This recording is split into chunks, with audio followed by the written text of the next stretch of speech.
So, Shalom, Ruth. We are now already a few months into the war that began in October, and we want to take some time now to discuss different feelings that come out of Jewish history and culture and texts regarding to the situation of war, and what we decided to talk about in this session is feelings of anger, maybe even rage about things that happen in this scale. And we want to, I think, go through three different responses of rage. First, towards God himself, then towards fellow Jews, and eventually towards the world entirely. We'll go through three different texts. The first one will be from the Tanakh itself, a very ancient Hebrew poem dealing with this kind of feeling,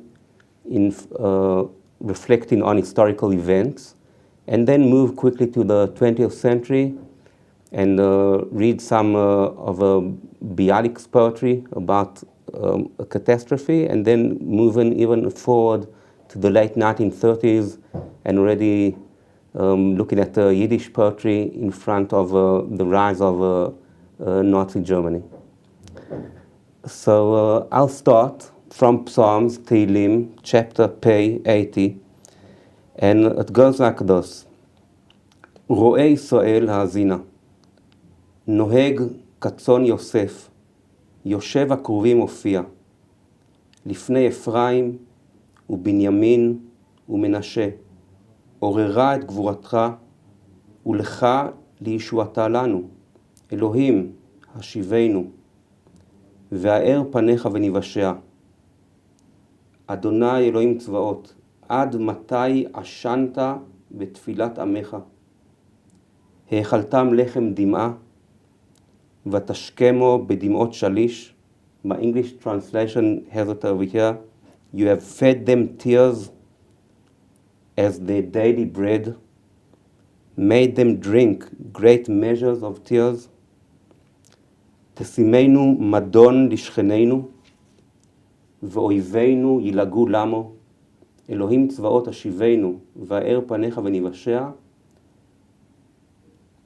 And if I move forward to the last sentences, the last psukim of the chapter, the poet says, he describes the situation of his fellow people, the ancient Hebrews. אלוהים צבאות, שוב נא, הבט משמיים וראה, ופקוד גפן זאת, וחנה אשר נטעה ימיניך, ועל בן אימצת לך. So he's describing the people of Israel as God's grapevine and his dearest son, but שרופה באש, burnt in fire, כסוחה מגערת פניך יאבדו. I'll stop over here, and I want to bring up this subject with you. This is a poem. Obviously, we don't know who wrote it and exactly when, what were the historical events that were taking place, but we do know it's almost before most of Jewish history even began. But already we see this sense of intimacy between the people and their only God. But with this intimacy comes a very harsh complaint about how can it be that we are your chosen people and we are so neglected? Yes. Well, I mean, this is, I think, the root of it. And by the way, although you begin all the way back, if one goes all the way forward, some of the strongest Yiddish poetry was written after the Second World War and after the First World War and even earlier. And it was exactly angry with God. And this is natural. We entered into an agreement with the Ribono Shel Olam. It was a contractual agreement. We were to be his people, and if we were to live up to his expectations, he would protect us. This is the agreement. So Jews are very self-accountable. You know how often they blame themselves, too, in front of God. Ashamnu, Bagadnu, and the prophets are terrible in that. You did wrong. That's why you're being punished, and so forth. But at the same time, there were times, many times, when the Jews felt that no, they had not done wrong, and nevertheless they were being attacked. So to whom were they to come with their complaint? With who were they to be angry against? And of course, the anger is at God. After the pogroms of the First World War, we have Peretz Markish writing a poem called Dikupe, which is a mound, where Sinai is a mound of bodies that throws back the Ten Commandments to God. To God, right? So there is Peretz Markish, who was to become a great communist, too, in the Soviet Union. But against whom would you be angry, if not against God? And the bigger the catastrophe, the greater you had kind of felt the right to throw back this anger. So I think it's natural that this is a terrible thread that runs through the history of Jewish catastrophe, this sense of injustice, and you bring it then to the person, to the personhood, to the Lord of hosts, to whom we owe everything, right? But also we owe our anger to that too.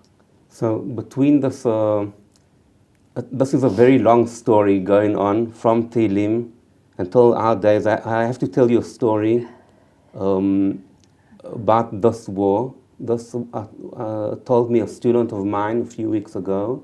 He was right in the first days after the Hamas attack in the area, this field where the big party took place, and he was collecting bodies with a friend of his, and this friend was an officer, and they really felt, it's very difficult to say this in an Israeli context, but because all Israelis know something at least about Shoah, he told me it felt and looked like that.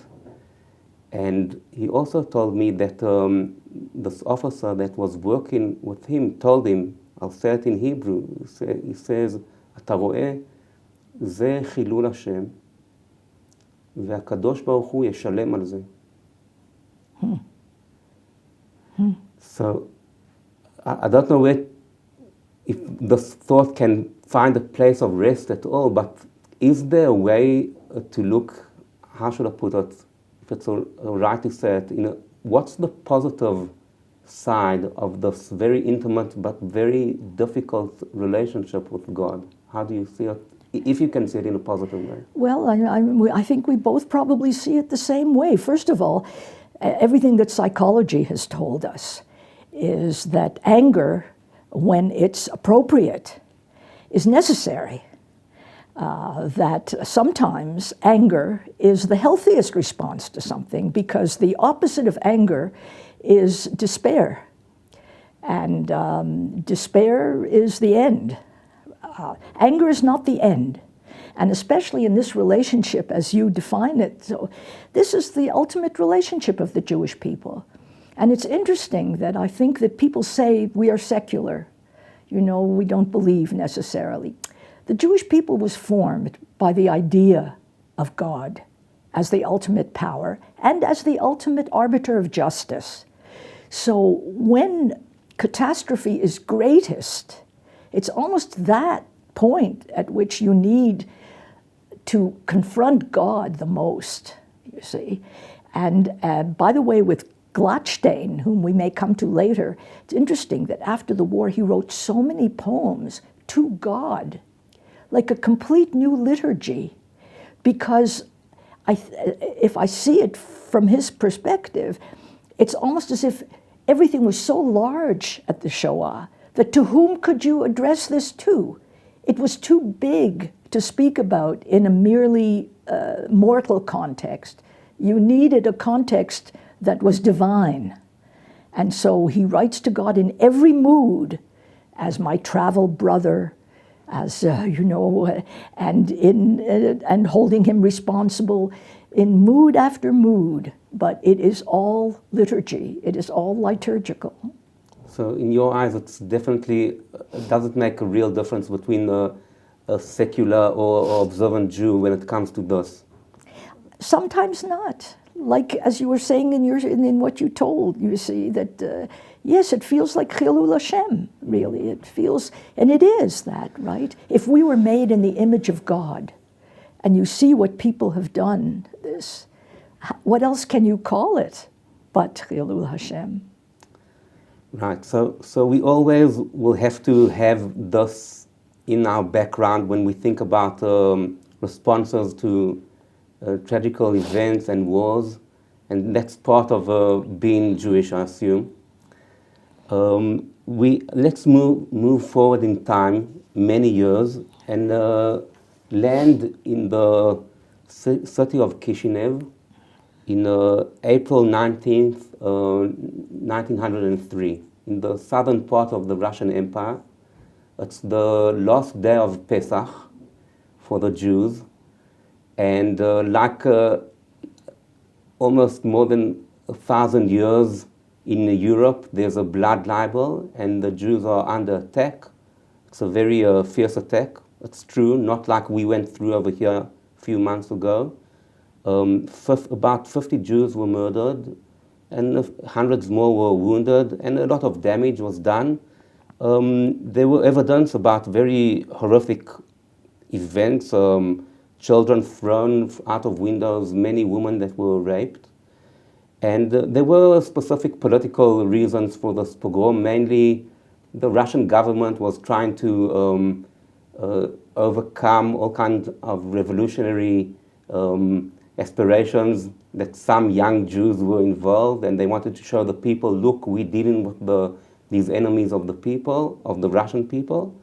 But I think the most important thing about the pogrom in Kishinev in modern Jewish history was the pictures that were taken. And there were Jews who had this idea, maybe we can spread the word that the pogrom has taken place and get the big newspapers of New York and London to write about it. And that happened. And this turned the pogrom into something much bigger than it was. And it got much more attention, for instance, than the pogroms 20 years before in the early 1880s. So that's one aspect of the importance of this event. And I think the second importance comes out of the writing of Hayim Nahman Bialik, our national poet, about this. So at this time, he's a young poet. He's 30 years old. He's living in the city of Odessa. He's becoming a little famous, I think, in specific circles. He's already met Echad Ha'am, the great intellectual leader of spiritual Zionism, and the great historian Shimon Dubnov. And with them and others, he's sent in a delegation to Kishinev to explore what went on, see it with his own eyes, talk to the people who went through all these atrocities. And all this really isn't alien to us now, because many people go down to the kibbutzim in the South Sea and to speak with people. What came out from Hayim Nahman Bialik was a poem. Some say one of the most important poems in Jewish history in general, ever. Like almost important as a chapter of Tehillim in its effect. Absolutely. So I brought with me my older Bialik poetry book. And let's read a little. I'll ask you a few questions because I know you have important things to say about this. So I'll read the Hebrew. The title is Be'ir HaRega, but let's focus really on the three first words. Kum, lech lecha. El ir hariga, to the city of slaughter. What do you make of that, this opening? Kum, lech lecha. Well, we obviously know what he was alluding to, that again we get back to, we can't leave the Ribbono Shel Olam out of this, because of course these were the words, go forth to the land that I will show you, lech lecha, right? And yet here, what Bialik is doing is to assume some kind of prophetic voice or divine voice or poetic voice. And this is so interesting, how many people have written about who is the speaker here, really, because the voice actually keeps changing and so on. But we know that it is mighty, mighty. It, as you say, it announces itself. This is prophetic. He knew that he was writing something that was national, that was calling upon all of Jewish history from biblical times forward. And it is written in that mode. The strength of the poem is from the beginning to the very end. And it was written to be that. This is not an accidental poem that becomes great as people discover it after the time. No, right then and there, everybody reacted to it. Those Odessans, as you say, who had sent him, were overcome. I mean, Klausner said that he read it for 3 days. He couldn't stop reading this. On the other hand, Mendel Mocher Sforim, who was the great progenitor of modern Hebrew literature, said Bialik perpetrated a second pogrom with this poem. So the might of it, as you say, starts from the very beginning. Okay, so let's think about this very hard critique of Mendel Mocher Sforim. There's a lot to read over here, and the truth is some of the parts of the poem are extremely difficult to bear as a reader, but let's go to the end of the poem. I'll read it in Hebrew, and then maybe you'll give it more force with the Yiddish translation.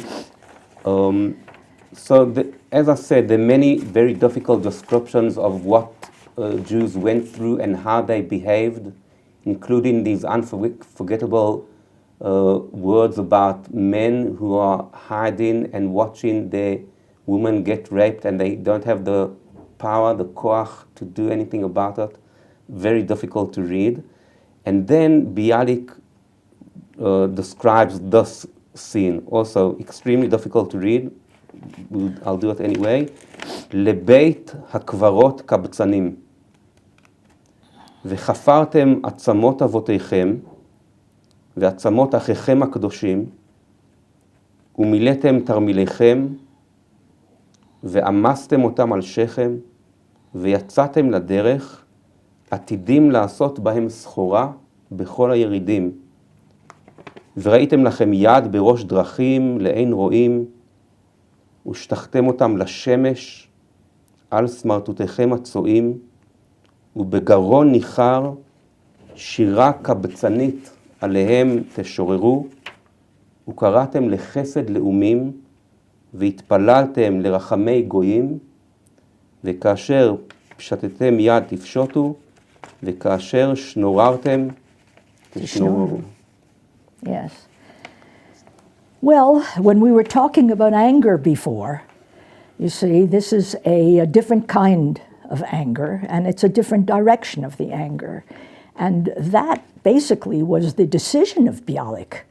Many people have written about this poem, and among the people who've written about it are people, for example, Steve Zipperstein is an historian who actually goes back and takes a look at the history, what actually happened compared to what Bialik is describing. So there's a lot of talk here. And why did Mendele say that this is a second pogrom?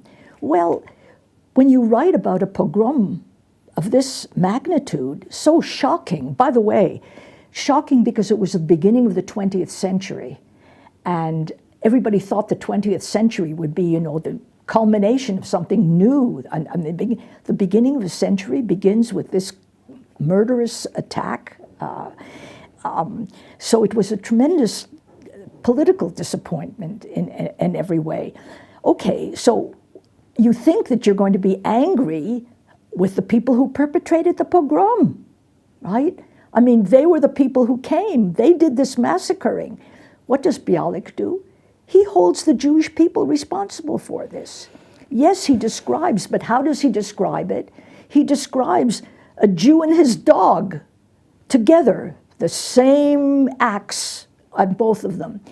He does not spare any sympathy for these people who are being killed. And in fact, what he does is he exposes the way in which one is tempted to use sympathy and to use complaint about this as a weapon to get people to feel sorry for you or to do something, you see. So Bialik was after something, and he was angry. We can ask, what was he angry? He was angry with the passivity of the Jews. I think we can find many ways of saying this, but he was furious with the Jews who had allowed this to be done to them. And so if we have to speak about the Israeli current situation, what would you make of, how would you make this poem relevant for us now? oh dear. After 120 years, almost exactly. Well, I would say that it is more unfair, if ever there was a time when this was unfair.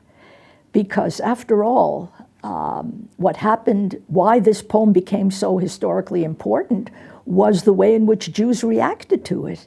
In other words, everybody read this, many people understood that, wait a minute, there were self-defense units. Why didn't Bialik describe those self-defense units? Because collectively, he felt the Jews had not responded, couldn't respond effectively enough. So what did we do as a people? Zionism came. Zionism performed, the greatest miracle that we know of, and no one should take that away from anyone, you know. The Jewish people reconstituted itself, reclaimed their homeland, which had been under foreign domination for 2,000 years, reclaimed it. That we know how difficult it was for individuals, collectives to come and to do that. And despite the fact that no Jew wanted to go and be an army, no Jew was dying to go and fight. This is not what we live for, right? Nevertheless, when Jews had to, in the land of Israel already, when the state was founded, my God, look at the army, look at the defense forces that Israel has built. The whole world comes to learn from the Israeli defense forces, from the weaponry, from what one has done. So one could come and say to this poem, Bialik, hitzlachta, you did it. You see what you made of us? Look how we answered. So this gets to your point. And after all that, we did this heroic thing. We became a people with such a strong army, not just the first generation, but even stronger for people.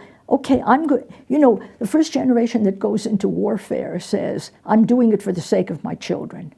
But here, Asael, you know this better than anyone. The fathers have had to see their sons and their daughters and their grandchildren do this fighting. So after all this now, you come and you have a slaughter like this. Can you then say it's because of our passivity? I think that you can't say that. So can anyone come now and curse the people of Israel? There is a warning in this, I would say. You know that there are people who want to do that. They want to say, you see, the government was not careful enough. You see, we were not taken care of. You see, I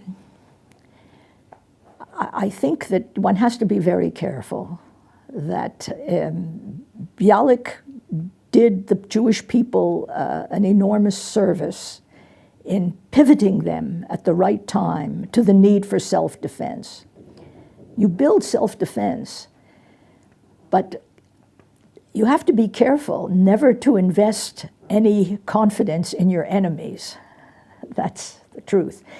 And I think that today it may be much less appropriate to feel this anger internally at Jewish, it's definitely not Jewish passivity. There is an element in Jewish desire for peace which is stronger than the reality calls for. And one can warn against that. And we know that people are susceptible to that. But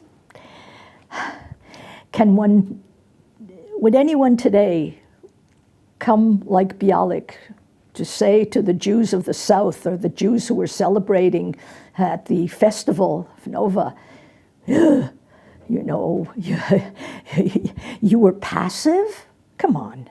It's a different world. Something changed for sure. I didn't think about this before, but I do want to ask you, we just spoke about the life of the sperm in Israel. What would you say about it when you speak about it with the American Jews? Where does that poem meet them? This is a very good question. The poem meets them where it should, I think. Not that there wasn't always a part of American Jewry, which you know has been fighting the fight for the protection of Israel and for the respect for Israel and so on. There has been that. But if you look at the Jewish people in a sense, one could say that in Israel built one Yad Vashem, and it conscripted an entire population, or almost an entire population, into the armed forces and into the defense of Israel. My feeling is about the United States of America and much of the Gola, that American especially built 100 Yad Vashems. And we did not think of any politically effective countermeasure. That is to say, they thought that if we come and we advertise the murder of the Jews, this is somehow going to save us. So here, it never occurred to me, as a matter of fact, but I think that maybe we should put parts of Bialik in some of these memorial museums and say, what are you doing, schnorrers? Are you coming here to win the sympathy of the world with this? Is that what you thought you were doing? Maybe you've got a point there. Maybe it's all too specific for American Jewry. You also warn in following Bialik that this isn't appropriate, but it also won't work. Yes, exactly. Exactly. The anger worked. The anger at the Jews worked. But the schnorrering with your suffering, does not work. Because firstly, nobody else out there is going to feel any sympathy for you. You see, the message, I think, that whatever Jews thought they were doing, they thought that telling of such evil is going to make people better. This is not an essential Jewish belief. If American Jewry had told the story of Israel for these past 75 years, how a people built a country, how it built a startup nation, you don't do it through museums, but if you had done poems and stories and movies and whatever forms we have of creativity to show, look what the Jewish people did. Look, it took itself out of ashes like no one has seen. And look at this. Any people can do this if it really has the mettle. Yes, maybe we should be angrier than we have been at a tendency in parts of the Jewish people to feel that, we have had so much tragedy. And because we have had so much tragedy, history will be kinder to us in the future. But it doesn't work that way. Tell me, if we're talking about anger of Jews towards other Jews, and maybe it comes back from the other direction, in your eyes, what's happening now, these months of war, is it bringing Israelis and American Jews closer or the opposite? Oh, what an amazing question. A little bit off our direct subject here. Well, personally, I have to confess that this is the first time I ever felt that I was living in Golis, in Galut. I've never felt that deeply before. Of course, I know that I'm not in the land of Israel, but why do I feel that so strongly? Because what Israelis have been asked to bear at this point is so much greater than what people outside of the country are being asked to bear, that the gap is simply too great.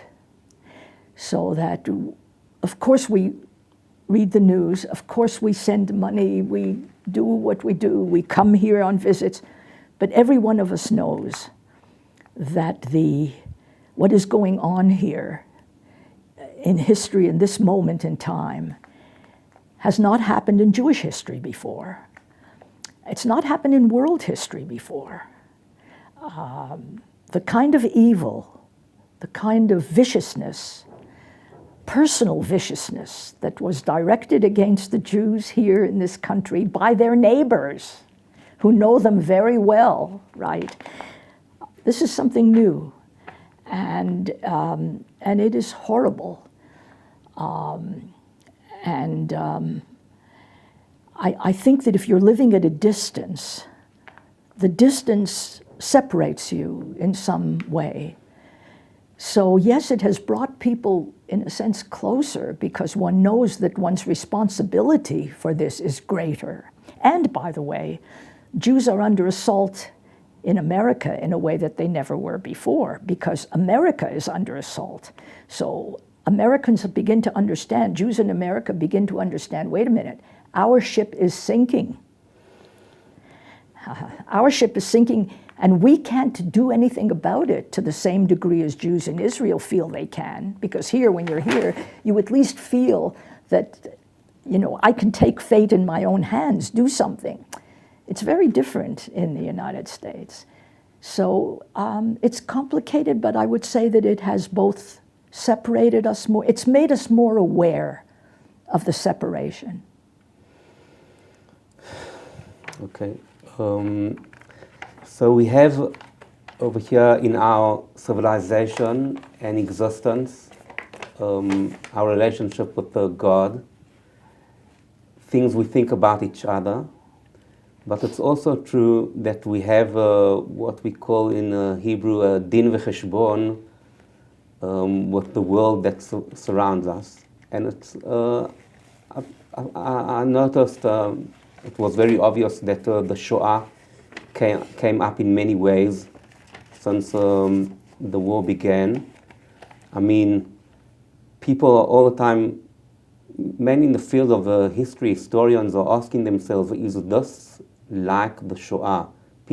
Politicians say, this is the worst day for the Jews since the Shoah. Yes. I also heard maybe on the extreme side of things, intellectuals and historians would say, no, the only Shoah that's going on is what the Israelis are doing to the Palestinians. We also get that. Right. But I think very basic memories and fears that have to do with the world of the Shoah came to life in the hearts and minds of Israelis in all kinds of ways. And we have to look at that perspective too. And we brought a poem of Yaakov Glatstein. But did you know him in person? I met him once in person, yes. He was a very imposing man.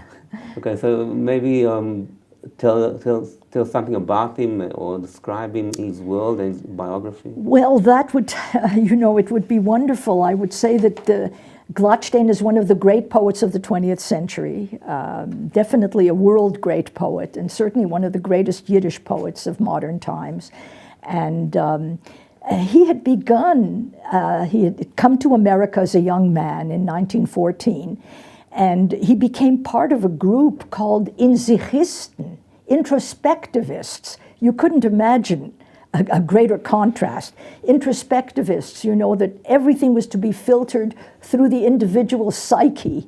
And he wrote these poems that played on words, and it was all to be psychoanalytically absorbed into the self. Well, fast forward through the 20s and 30s. In the 1930s, he was called back to Poland because his mother was dying. And what he saw in Poland in 1934, on the travels there and back, he began to realize immediately how terrible things were. And the poetry really, and his prose writing at that point, keeps pace with that. And when serious pogroms broke out in Poland in the 1930s, of a kind that had never happened in Poland before, he wrote this poem, which brings us to the different form of anger, right? And this is the strongest of these poems, called A Gute Nacht Welt, Good Night World, right? And it too became a clarion call. I mean, there weren't as many, it didn't have the same international resonance as Bialik's poem had at a time, but it did for those who were reading it. So this is in Yiddish, A Gute Nacht, breite Welt, große, stinkendicke Welt. Nicht du, nor ich verhack dem Teuer. You know, good night, wide world, big stinking world. Not you, but I slam the gate. Now, this is, you see, him rising. And one of the reasons it's good to know this poem, especially as we decided to do it in relation to Bialik's poem, is because I think for Jews, it's much easier to be angry with God, much easier to be angry with your fellow Jews, or even with yourself as one of those fellow Jews, than to be angry with the perpetrators. Because we have to fit in with others. We are a minority by choice. We need the world. We need coexistence with others. We have a tremendous disincentive to attack others. So our most appropriate anger is with those who are doing these horrible things. But how many people can express that? So that's why this poem is amazing. And he says, piggish German, hostile Polak, you know, sly Amalek, land of guzzling and gorging, flabby democracy with your cold compress of sympathy. He calls out everybody, you see. America, your cold compress of sympathy. You know, this is sort of, and then he says, a gute Nacht, gib euch Welt zu Steier, alle meine Befreier, nimm die Jesus Christuses, werk sich mit sehr Blut. You know, take your Jesus Marxists, croak on their blood. You know, I give you all my redeemers, Jesus Marxists, in one word. Right? So this is the poet in him is able to express this, to compress it into this, you see. So it's, you know, every one of you out there, every kind of antagonist that I have, damn you all. Right. And where is Glatstein going to after he shuts the door? He's going back to what he calls here the Daled Amos, the tiny place that's left for the Jew, yes, with the books, some kind of music and thought, and he kisses this ancient, maybe a little shabby Jewish life. Absolutely. This is so, but this yes, between a secular point of view and a religious one, and between a Zionist point of view and a diaspora one, where does this fit? Well, I think that what he did not want to strike a false note. Many people reading this, you see, said, you know, I kiss you, cankered Jewish life, the joy of homecoming weeps in me. He said, you know, I am leaving the electric lights for, you know, the kerosene lamp. And people said afterwards, taking this literally, what is this? Is he going back to the, you know, Talmud study? He's going to become a yeshiva boy again? Is this what he's telling us? No. He's saying, he's calling it what it is. He knows that this is impoverished what we were before. But it's just that in the last analysis, if that's where I have to go, if that is the alternative, then okay, cankered Jewish life, kind of sick, kind of knotted.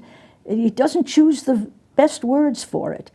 But the joy of homecoming cries in me.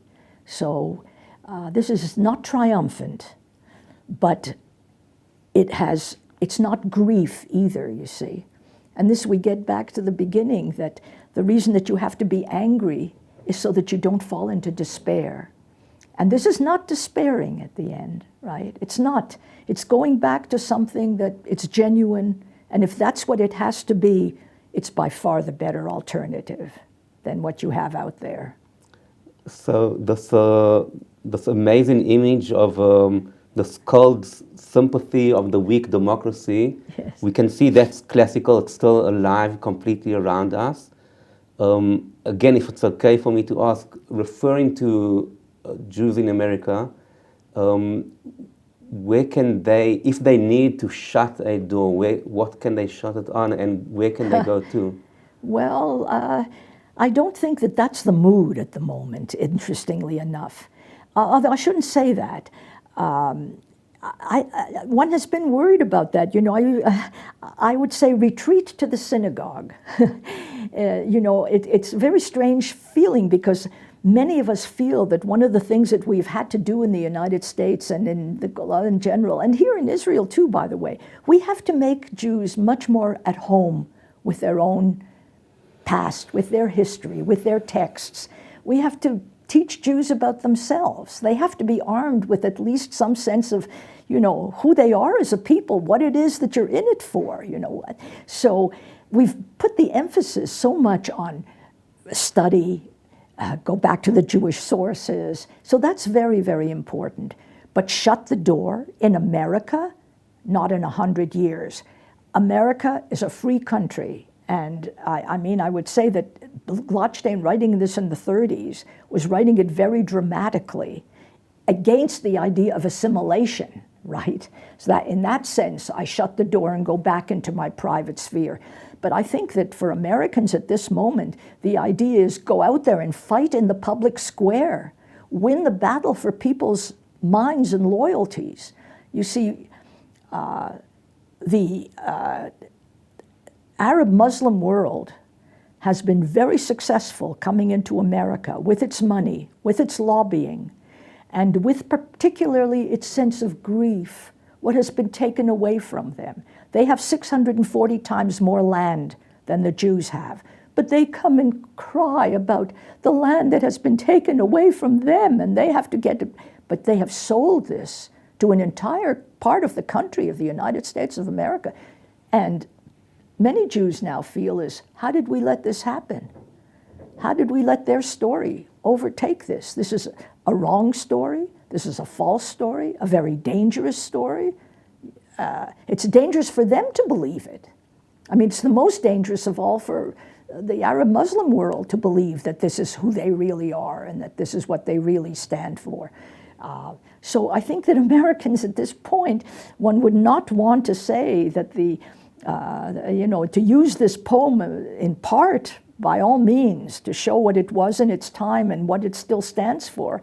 But I think that if one wanted to write a poem at this point, one calls upon the poem about the poets out there, the filmmakers out there, the songwriters out there. Write us a different kind of text now that says, Jews, come on. This is your world to shape and to call upon. So open the door wide and walk outside. Absolutely. And do something good. Absolutely. And on the other hand, other side of things, looking from America to Israel, Israelis want to shut a door because the world is so hostile to them. How does it work over here? It's I don't know. I mean, you know, there's not one kind of American, there's not one kind of Israel, but I think that this is amazing, this moment. I think that all of us look at Israel with awe, complete awe. Jews have been heroic before in history, but you'll forgive me, there's never been a moment of history as heroic, the Jewish people as heroic as it is at this moment. And one doesn't want to say that because I can see the person in that position saying, hey, I don't want to be the fist of the Jewish people. I don't want this heroism thrust on me. Understood. But there you have it. You know, it is heroic. And many Jews now want to come to Israel. They feel they want to be part of that heroism. It's very interesting that the attraction of Israel is now mighty because one wants to be at home among one's own and not to have to face a hostile world, even to convince it of anything at all. And also because there's so much to come home to, because it's such an amazing, amazing creation and country. Okay, Ruth, so it's true we thought when we were discussing the session, how can we end in a optimistic tone after this material, but you got it. You got us. You got us. I mean, yes. Look, to be a Jew, to be born a Jew, for one thing, is really a gift. But it's a difficult gift to shoulder. And if we ever thought that it would be easier in Jewish history, you know, unfortunately, that has not been our fate. And so one has to rise to the occasion. But anger has been a part of it, but no, anger never ends on the note of anger. It always brings us to the point that what is that anger pointing at? What is it getting it away from? You know, I get the anger out in order to reaffirm what it's all been about. So you start with anger and you move forward from it to something that's constructive and as you said, we are in a great moment. We're fighting for ourselves in an amazing way, and we're also doing it for the entire world. Absolutely. I feel that very strongly. And certainly, by the way, for the American world, because I think that one of the things that one would hope is that Israelis would understand. Very many Israelis say, but wait a minute, they're giving us $2.5, $3.4 billion, as if we are taking their money. I should say to everybody in this country, you are being ridiculous. What you are giving to America and the world is so much greater than the money that is being given you. It's not even being given directly. It's being given in the form of armaments and things which are produced in America and produce American jobs. But you're giving America an outpost of democracy such as it doesn't have anywhere in the Middle East and I don't know where else in the world.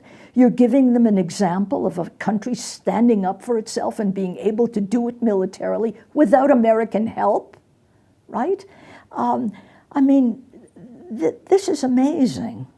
And let no one here, let no Jew ever feel that they are in a condition of, you know, as it were, begging for the, you know, what the world is offering it. It isn't that way. I mean, what Israel gives to the world at this point is so much greater than what the world gives to it. Ruth, thank you for that. I was waiting to meet you for such a long time. And I was hoping to hear something so powerful and beautiful like what you just said. And I think that's a very good place to stop this conversation with a great optimistic ending for the meantime of this great story. You are my inspiration. So thank you. Thank you, Asael. Thank you.